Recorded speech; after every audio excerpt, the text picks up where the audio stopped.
আজকে আমরা কথা শুরু করব যাকাত কাকে দেয়া যাবে না এ ব্যাপারে, এবং অনুরোধ করব আপনারা লাইভটি শেয়ার করুন যাতে অন্যান্যরাও যুক্ত হয়ে আলোচনাটি থেকে উপকৃত হতে পারে। বারাকাল্লাহু ফিকুম জামিয়ান। যাদেরকে যাকাত দেয়া যাবে না তাদের প্রথম যাদেরকে বা যেই খাতে যাকাত দেয়া যাবে না তারা হচ্ছে বানু হাশেম বা হাশিমি খানদানের যারা, অর্থাৎ আল্লাহ রাসূল সাল্লাল্লাহু আলাইহি ওয়াসাল্লামের বংশের যারা আছেন তাদেরকে যাকাত দেয়া যায় না। আল্লাহ রাসূল সাল্লাল্লাহু আলাইহি ওয়াসাল্লামের সাথে যেহেতু ওনাদের নিসবাত আছে, সম্পর্ক আছে, এবং আল্লাহ রাসূল সাল্লাল্লাহু আলাইহি ওয়াসাল্লাম অনেক সম্মানিত, এজন্য তাদেরকে যাকাত দেয়া যায় না।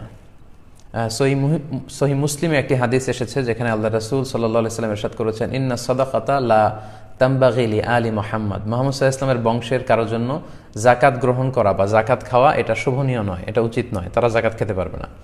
কারণ ইন্নামা হিয়া আওসাখুন নাস, এটা হচ্ছে মানুষের সম্পদের মধ্যে যে অপবিত্র জিনিস আছে বা ময়লা আছে, সম্পদের ময়লা বলা যায়, যেহেতু সম্পদকে পিউরিফাই করার জন্য এই যাকাতকে ফরজ করা হয়েছে। সো এই জাতীয় জিনিস আলে মোহাম্মদ সাল্লাল্লাহু আলাইহি ওয়াসাল্লামের পরিবার বা বংশের অন্তর্ভুক্ত যারা হবে তাদের জন্য আল্লাহ তাআলা এটাকে হালাল করেননি, তাহলে ওনাদেরকে যাকাত দেওয়া যাবে না।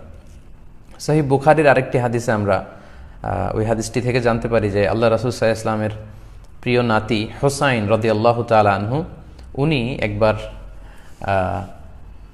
যাকাতের খেজুর থেকে একটি খেজুর নিয়ে খেতে শুরু করেছিলেন।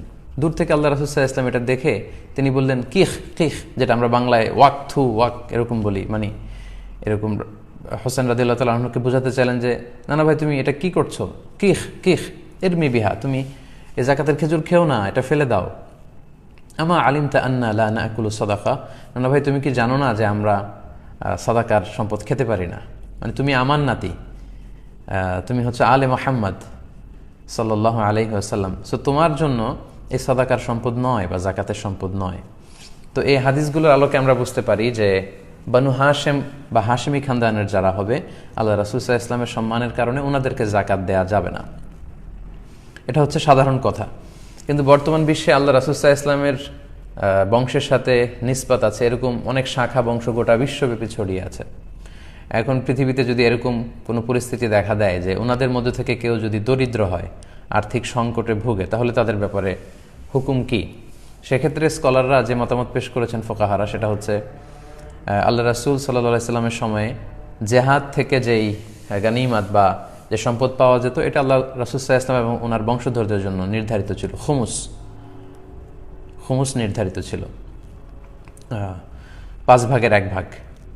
তো সেটা তো এখন নেই, এখন আমাদের সেন্ট্রাল লিডারশিপ নেই, আমাদের নেতৃত্ব দেওয়ার কেউ নেই, তো এখন এই খুমুসের বিধান নেই। তো সেক্ষেত্রে মুসলিম যে গভর্নমেন্ট আছে তারা আল্লাহ রাসূল সাল্লাল্লাহু আলাইহি ওয়াসাল্লামের বংশধর যারা আছে তাদের মধ্যে থেকে কেউ যদি আর্থিক দৈন্যতায় থাকে তাদেরকে সহযোগিতা করার চেষ্টা করবে, তাদেরকে সাপোর্ট করার চেষ্টা করবে, তাদেরকে ভাতা দেওয়ার চেষ্টা করবে।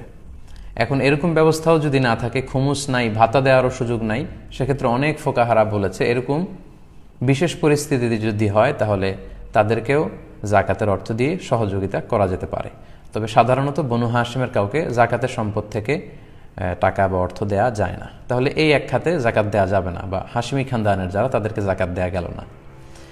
এরপর অমুসলিম যারা তাদেরকে যাকাত দেয়া যাবে না, কারণ যাকাত এটা মুসলমানদের থেকে উত্তোলন করা হয় এবং মুসলমানদের মধ্যে বিতরণ করা হয়।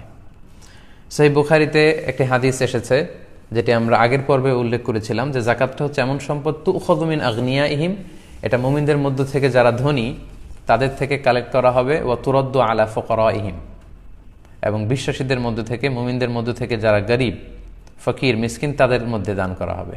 তো এটা অমুসলিমদের জন্য নয়, এটা হচ্ছে সাধারণ হুকুম। কিন্তু এক্ষেত্রে এক্সেপশনাল হচ্ছে আল মুআল্লাফাতু কুলুবুহুম, যাদের চিত্ত আকর্ষণের জন্য আল্লাহ রাসূল সাল্লাল্লাহু আলাইহি ওয়াসাল্লাম যাকাত দিয়েছিলেন। অনেক কাফির মুশরিককে, বিধর্মীকেও আল্লাহ রাসূল সাল্লাল্লাহু আলাইহি ওয়াসাল্লাম যাকাত দিয়েছিলেন।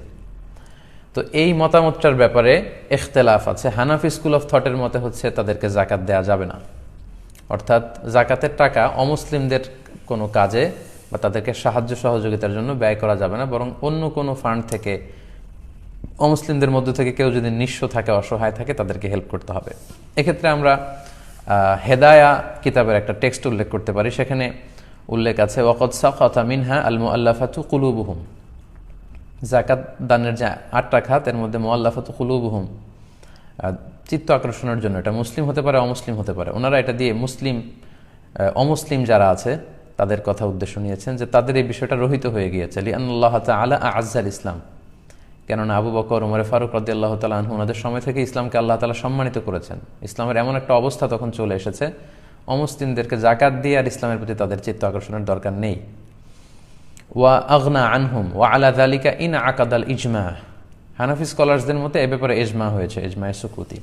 কিন্তু অন্যান্য মাযহাবে এবং অন্যান্য ফুকাহারা এ ব্যাপারে ফ্লেক্সিবল। ওনারা বলেছেন যে না, ইনমাসাতিল হাজা, যদি সিচুয়েশন ডিমান্ড করে তাহলে অমুসলিমদেরকেও জাকাত দেওয়া যাবে। মোস্ট রিসেন্টলি আমি আলী আল কারাদাগি, একজন ওয়ার্ল্ড ফেমাস একজন স্কলার, ওনার একটা রিসার্চ পেপার পড়েছি, সেখানে তিনি আল মুআল্লাফাতু কুলুবুহুম এটা নিয়ে বিস্তর আলোচনা করেছেন এবং সবশেষে উনি যেই আউটপুট সেখানে দিয়েছেন, উনি বলতে চেয়েছেন যে এটার হুকুমটা আসলে রহিত হয়ে যায়নি। কিছু কিছু স্কলাররা মনে করেন যে ইসলাম খুব শক্তিশালী পর্যায়ে চলে যাওয়ার কারণে এই খাতটা নেই, কিন্তু উনি মনে করেন যে বর্তমান এই পরিস্থিতিতে এই খাতটা এখনও আছে এবং অমুসলিমদের মধ্য থেকে হিন্দু, বৌদ্ধ, খ্রিস্টান, মুশরিক, নাস্তিক এরাও যদি বিপদে পড়ে জাকাতের টাকা দিয়ে ওই তহবিল থেকে তাদেরকে দান করা যাবে। উনি সহ আর বর্তমান অনেক স্কলারের ব্যাপারে মতামত দিয়েছেন। এই মতামতের ভ্যালিডিটি আছে এই কারণে, কারণ আপনারা দেখবেন যে খ্রিস্টান মিশনারি ওরা যখন সহযোগিতা করে শুধু খ্রিস্টানদেরকে না, মুসলমানদেরকে, বৌদ্ধদেরকে, সবাইকে দেয়। তো সেক্ষেত্রে মুসলমানদেরও দানের ক্ষেত্রে এরকম ওয়াসাআত বা খুব বড় ব্রড পরিসর থাকা উচিত, যেটা অমুসলিমদেরকে আকৃষ্ট করবে। আর নন মুসলিম সোসাইটিতে যারা ইউরোপে আমেরিকায় থাকে, সেখানে কিন্তু আমাদের মুসলিম ভাই বোনেরা মাইনরিটি, নানা কারণে, ইসলামোফোবিয়ার কারণে কিন্তু তারা সেখানে অপারেশনের শিকার হচ্ছে।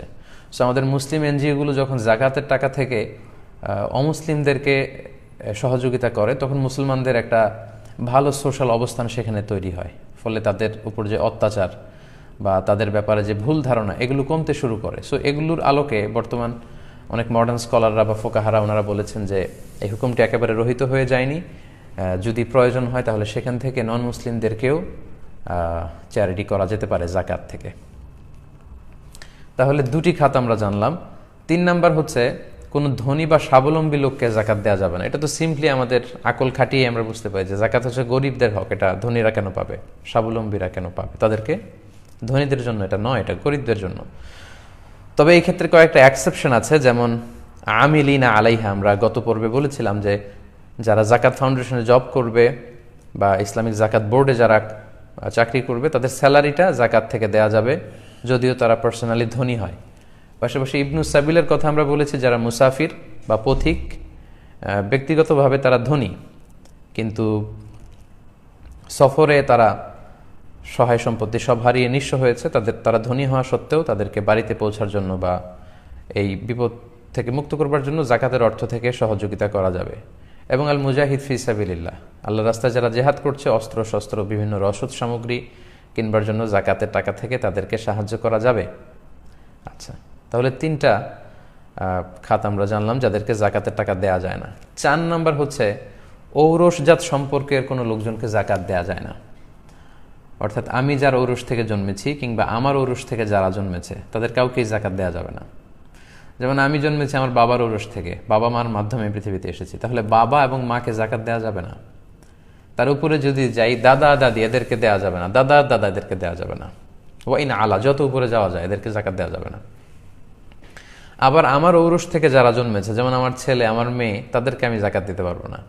কিংবা ছেলের ছেলে, মেয়ের মেয়ে, আমার নাতি নাতনি, তার নাতি নাতনি, যত নিচের দিকে যাক তাদেরকে কিন্তু আমরা জাকাত দিতে পারবো না।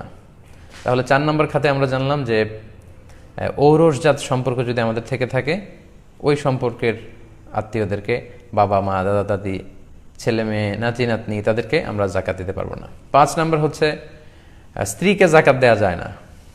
কথাটা শুনতে একটু হাস্যকর মনে হলো, স্বামী কিন্তু তার স্ত্রীকে কখনোই জাকাত দিতে পারবে না, কারণ স্ত্রীর ভরণ পোষণ খরচ এগুলো বহন করা কিন্তু স্বামীর উপর আবশ্যক, তাই স্ত্রীকে জাকাত দেয়া যাবে না। এই 5 শ্রেণীর লোককে সাধারণত জাকাত দেয়া যায় না।